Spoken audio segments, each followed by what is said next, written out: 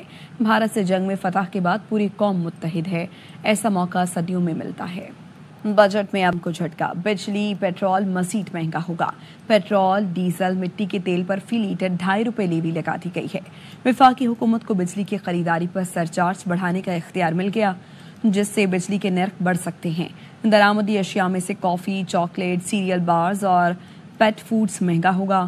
Bakery اشیاء پر 10% sales tax عائد کر دیا گیا جس کے نتیجے میں وہ مہنگی ہوگی. فاسٹ فوڈ اور پروسیسڈ فوڈ پر ایکسائز ڈیوٹی لگنے سے چپس, نوڈلز, درآمدی ڈرنک, آئس کریم, بسکٹس اور فروزن فوڈ مہنگے ہوں گے. چھوٹی گاڑیاں بھی مہنگی ہو جائیں گی. کوریئر سروس اور ای کامرس پر 2% ٹیکس عائد. کھاد, کیڑے مار ادویات اور زرعی مشینری پر 18% جنرل سیلز ٹیکس عائد.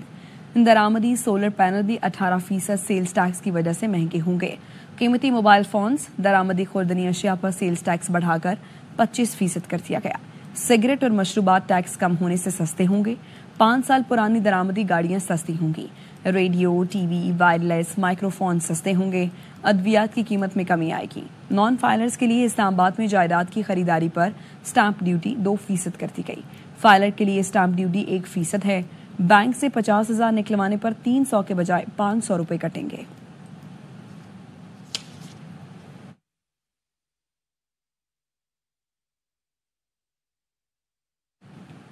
پالیسی ریٹ اس سال سنگل ڈیجٹ میں آ جائے گا. نجکاری کے حوالے سے ہم اتنا کچھ نہیں کر سکے جتنا ہم کر سکتے تھے.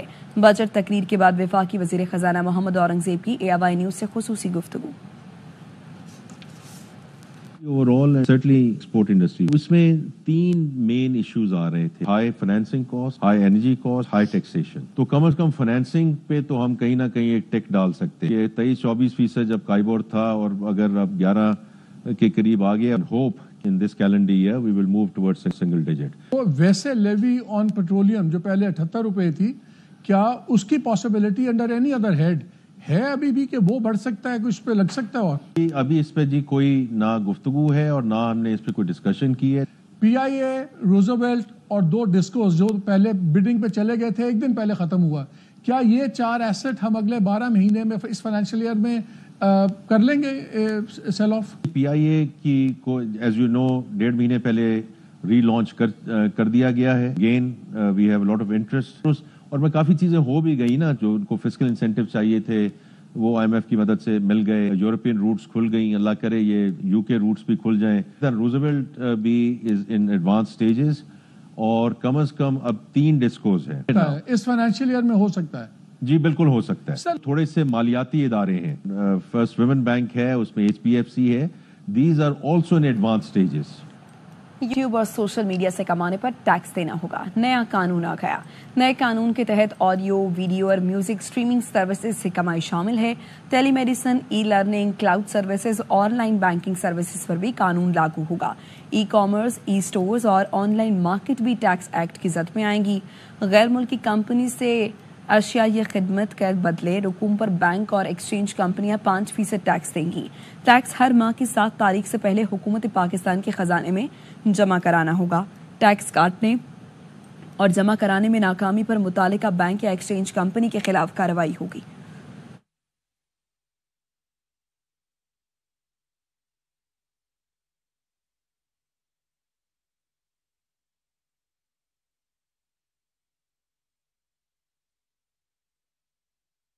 وفاقی بجٹ کے اعداد و شمار پر کراچی کی تاجر برادری کی کڑی تنقید۔ بجٹ میں ای کامرس، تجارت، زراعت اور صنعت کے فروغ کی کہیں کوئی بات نظر نہیں آتی۔ معیشت میں ریڑھ کی ہڈی کی حیثیت رکھنے والے زرعی شعبے کی خراب کارکردگی کے باوجود زراعت کے لیے وفاقی بجٹ میں کوئی ریلیف پیکج نہیں دیا گیا۔ انجم وہاب کی رپورٹ۔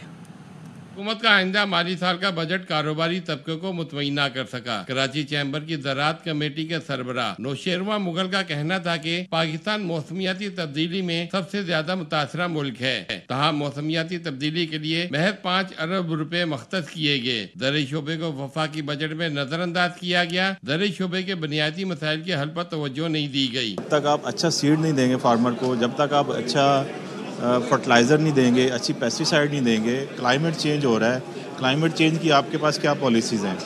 تو مجھے بالکل بھی کوئی ایسی پالیسی نظر نہیں آئی کہ آپ اپنے ریڑھ کی ہڈی کے لیے آپ کیا کام کر رہے ہیں۔ جو بجٹ میں نے سنا ہے اور جو میں نے پڑھا ہے، جتنا بھی آیا ہے، یہ عوام دوست بجٹ نہیں ہے اور یہ تاجر دوست بھی نہیں ہے۔ کراچی چیمبر کے سابق صدر انجم نثار کا کہنا تھا کہ ای کامرس پر سیل پرچیز پر ٹیکس عائد کیا، جو درست نہیں۔ بے روزگار نوجوان ای کامرس کے ذریعے پیسہ کماتے تھے، یہ نہیں ہونا چاہیے۔ بچوں کو روزگار نہیں مل رہا، اس کے باوجود آئی ٹی میں 18% ٹیکس لگا دیا گیا۔ ینگسٹرز کو، فری لانسرز کو آپ بوسٹ کریں، انویسٹمنٹ دیں، ایس ایم ای سیکٹر کو سپورٹ کریں تاکہ نوجوان آگے بڑھ سکے، اپنے ڈریمز انٹرپرینور کریٹ کریں پاکستان میں، جو ہم نہیں کرنے پا رہے۔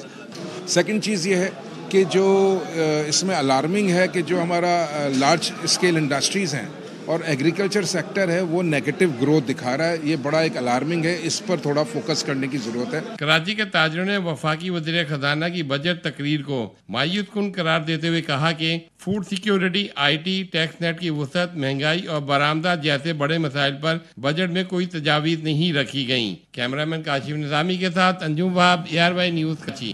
لاہور چیمبر نے وفاقی بجٹ پر ملے جلے رد عمل کا اظہار کیا ہے۔ چیمبر صدر میاں ابوذر شاد اور دیگر عہدیداران کا کہنا ہے کہ بجٹ مزید بہتر بنایا جا سکتا تھا، اس سے مہنگائی، بے روزگاری میں کمی اور خوشحالی ترقی کی رفتار تیز نہیں بن سکے گی۔ رپورٹ کر رہے ہیں محمد مظہر اقبال۔ شہباز شریف حکومت نے وفاقی بجٹ 2025-26 پیش کر دیا۔ بجٹ کے بعد لاہور چیمبر آف کامرس کے صدر میاں ابوذر شاد نے پریس کانفرنس کرتے ہوئے کہا کہ بجٹ بہتر ہے۔ اصل میں فوج کا بجٹ بڑھانا اتنا ضروری تھا جیسے ہمارے لیے باڈی میں بلڈ ہوتا ہے، تو یہ بجٹ بڑھا کے ہم نے کوئی ایسی احسان نہیں کیا اپنی فوج پہ۔ FPCCI کے سابق صدر میاں انجم نثار، سینئر نائب صدر لاہور چیمبر انجینئر خالد عثمان اور چیئرمین پیاپ فہیم الرحمان سیگل نے کہا کہ بجٹ سے سرمایہ کاری کا ماحول نہیں بنے گا۔ ٹیکسز کے جو معاملات تھے آلریڈی کچھ لوگ تو ٹیکس کے نیٹ سے باہر ہیں، ان کو سسٹم کے اندر صحیح معنی میں لانے میں ہماری بیوروکریسی اور ہمارے FDR اور گورنمنٹ ناکام ہو چکی ہے۔ ہم نان فائلر کو کوئی چیز خریدنے سے روکنے کی بجائے اگر ہم اس کو خریدنے دیں اور اس کے بعد اس سے جا کے یہ پوچھیں کہ یہ آپ نے کس کے پیسے سے خریدی ہے۔ دنیا میں جہاں بھی ترقی ایک سپیڈ سے ہوئی ہے وہ SME سیکٹر کی وجہ سے ہوئی ہے، تو میں نے آبزرو کیا ہے کہ SME سیکٹر میں بھی کوئی خاص اس کو لیے کوئی خاص انسینٹیو نہیں رکھا گیا۔ ہمارا مطالبہ تھا کہ اس میں ان کو انسینٹیو دیا جائے۔ صنعت کاروں اور تاجروں نے بجٹ کی حتمی منظوری سے قبل سمگلنگ کی مکمل روک تھام، خسارے والے اداروں کی فروخت سمیت دیگر قومی مفاد کے منصوبوں کے اقدامات واضح کرنے کا مطالبہ بھی کیا۔ کیمرہ مین احمد بٹ کے ساتھ محمد مظہر اقبال، ARY نیوز، لاہور۔ ترجمان امریکی محکمہ خارجہ ٹیمی بروس کا کہنا ہے کہ انڈر سیکرٹری ایلس ہوکر کی پاکستانی سفارتی وفد سے ملاقات ہوئی۔ پاکستانی سفارتی وفد سے ملاقات میں جنگ بندی کی حمایت کا اعادہ کیا گیا۔ شکر ہے پاکستان اور بھارت کے درمیان جنگ بندی ہو چکی۔ Tell you that State Department officials, including Under Secretary for Political Affairs Alison Hooker, met with the Pakistani parliamentary delegation during a visit they had to Washington last week. She reiterated U.S. support for the ongoing ceasefire, as you might imagine, thank God, between India and Pakistan. They also discussed important issues to the bilateral relationship, including counterterrorism cooperation. So that meeting occurred. We also know that Deputy Secretary Landau met with the Indian parliamentary delegation last week. And he also reaffirmed the United States' strong support of India in the fight against terrorism and strategic partnership between those. I am not going to discuss the details of those conversations. After the ceasefire between India and Pakistan, President Trump offered to mediate on the issue of Indian-held Kashmir. I was just wondering what kind of follow-up we are expecting, like move forward, like inviting the leadership of both the countries, or like going to support UN Security Council resolution on Kashmir? Well, I obviously can't speak to what's on the mind or the plans of the president. What I do know is I think we all recognize that President Trump, in each step that he takes, it's made to solve generational differences between countries, generational war. So it shouldn't surprise anyone that he'd want to manage something like that. He seems very much to be, and not just seems, but he has been the only one to bring certain people to the table to have conversations that nobody thought was possible. So while I can't speak to his plans, the world knows his nature, and I can't speak to any details of what he might have in that regard. You could call the White House. I have a feeling they would have plenty to say, but it is an exciting time that if we can get to a point in that particular conflict, thank God, but also thank Secretary Rubio and President Trump and Vice President. It is it's a very interesting time, and so it's every day we bring something new, and I hope perhaps something like that can also get resolved before the president. Keeping Americans safe is a top priority of this administration. An American citizen, Gopal Panu, has wrote a letter to Secretary Blinken demanding to put sanctions on Indian agents involved in the assassination attempt. Did you get that letter? What is your opinion? Well, if that's something I can't speak on, but let's take that back and we'll go on from there.